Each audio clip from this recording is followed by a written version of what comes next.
Welcome back to all students. In next part of this video, we were discussing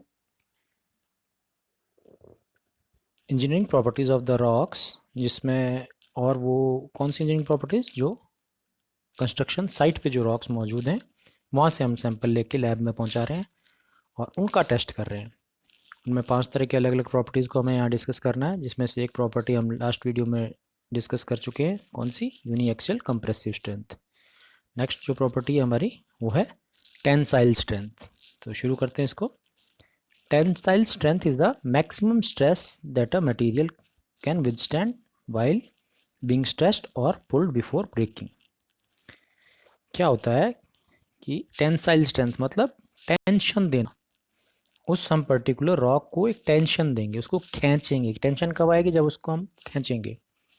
एक मान लीजिए हमें sample मिला है, इसको हम खींच रहे हैं दोनों तरफ से, तो इसमें एक टेंशन प्रोड्यूस हो जाती है और वो कितनी टेंशन को झेल सकता है विदाउट टूटे, उसी को हम बोलेंगे tensile strength of that particular rock. Direct method,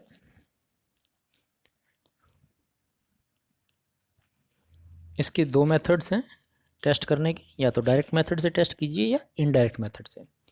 direct method में क्या करते हैं, metal plates are fixed at ends of test specimen using strong epoxy resin, then tensile force is applied by gripping the specimen at the ends.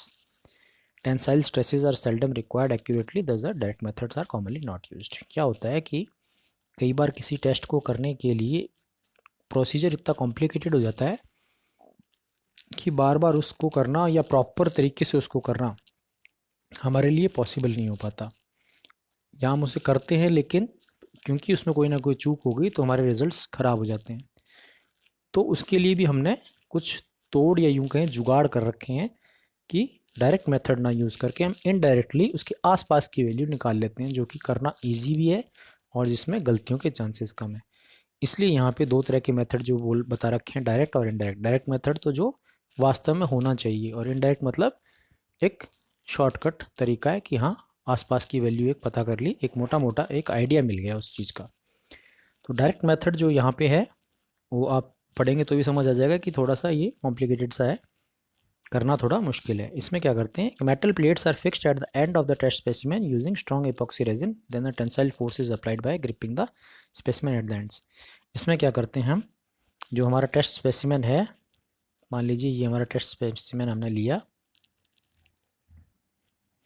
इसके जो sides हैं, ends हैं, यहाँ पे एक मेटल प्लेट्स लगाते हैं हम रेजिन की मदद से, मतलब यूँ समझिए उसको चिपका देते हैं उन मेटल प्लेट्स को, और इनकी मेटल प्लेट्स की सहायता से हम इस रॉक को खींचना शुरू करते हैं दोनों तरफ से। और जब दोनों तरफ से खींचेंगे तो ये इसमें कुछ टेंशन प्रोड्यूस होगा, और उस टेंशन को हम यहाँ पे कुछ गेजेस लगा के रखते हैं। उन गेजेस की सहायता से हम चेक करते हैं कि कितना कितना उसमें चेंजेस आ रहा है, और उसको हम नापते हैं। तो ये थोड़ा सा इसमें गलती होने के भाई ढंग से आपकी मेटल प्लेट नहीं चिपकी, आप जब खींच रहे हैं ये छूट गया यहाँ से, तो प्रॉब्लम हो सकती है, या यूँ समझिए कि वो टेस्ट प्रॉपर होना चांसेस कम है। इसी का तोड़ निकाला है कि नॉर्मली इसको ना यूज़ करके हम इनडायरेक्ट मेथड यूज़ करते हैं। अब इनडायरेक्ट मेथड को समझने से पहले थोड़ा इसको वापस एक बार रिपीट करूँगा मैं। इसमें जब हमने जो सैंपल था, इसको जब दोनों तरफ से खींचेंगे तो क्या होगा, आप रॉक भूल जाइए, किसी भी चीज़ को हम, अगर एक पेन भी है उसको अगर हम दोनों तरफ से अगर पकड़ के खींचेंगे तो क्या होगा, उसकी लंबाई थोड़ी सी इंक्रीज़ हो जाएगी। जो लंबाई है उसकी थोड़ी सी इंक्रीज़ हो जाएगी। मैं फिर से ड्रॉ कर देता हूँ।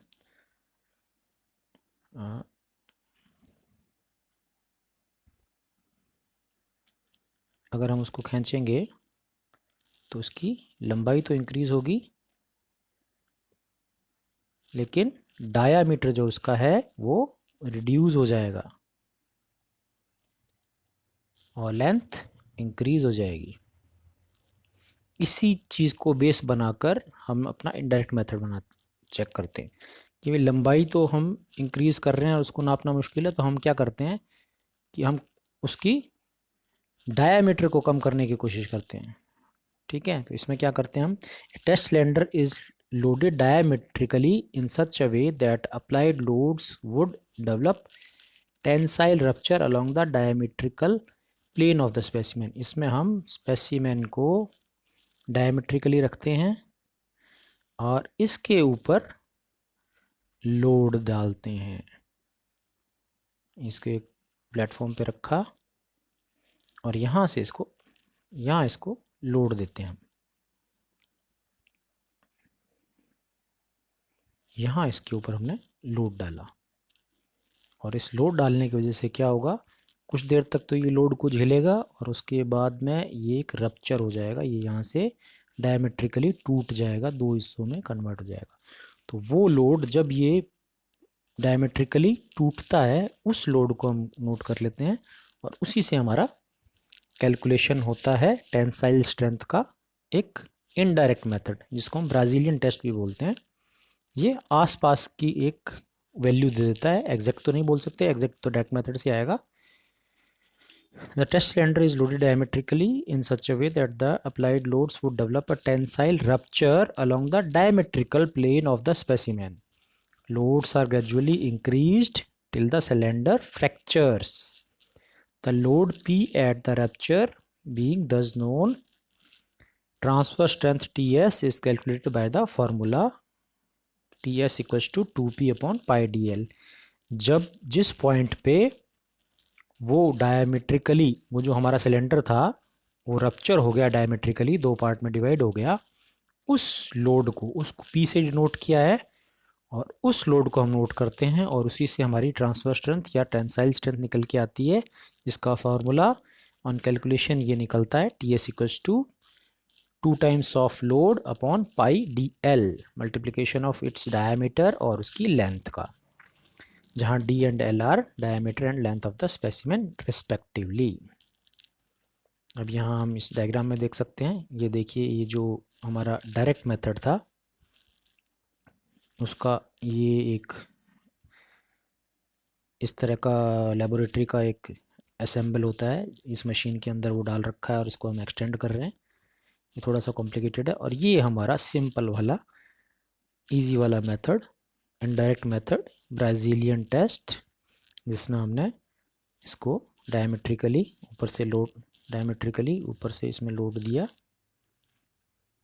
और ये यहाँ पे टूट गया, जिस पॉइंट पे टूटा, और उसको हमने कैलकुलेट कर लिया। ठीक है, और इसी का वापस इन्होंने फिगर्स में भी शो कर दिया।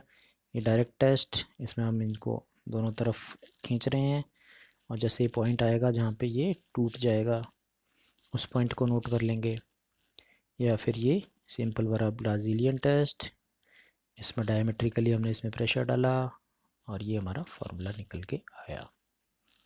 I think clear. Next property हम डिस्कस करेंगे next part of this video में, एक एक करके हम समझ रहे हैं, ज़्यादा लंबा वीडियो नहीं बना रहे हैं जिसके आपको बोरियत बिना फील हो। Thank you.